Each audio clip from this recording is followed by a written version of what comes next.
আপনারা এরকম মাছ কিনতে পারেন মেলায় এসে। আমি অনেকদিন পর জীবনের প্রথম কিনে নিজেকে দুঃখিত, গর্বিত অনুভব হচ্ছে আর কি।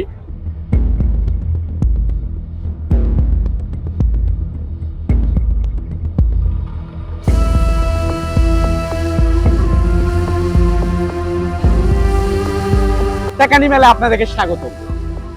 আমার বাম পাশে যদি লক্ষ্য করেন, বিশাল এলাকা জুড়ে বগুড়া জেলার ধনুট উপজেলার সেই টেকানি ঐতিহাসিক মেলা বসেছে। গ্রামের হাজার হাজার লোকজন চলে এসেছে, আত্মীয় স্বজন এবং জামাইদের দাওয়াত দেওয়া হয়েছে। এই মেলায় বড় বড় মাছ, মাছ আকারে মিষ্টি, কাঠের জিনিসপত্র সবকিছু পাওয়া যায়। চলুন আমরা মেলায় প্রবেশ করি।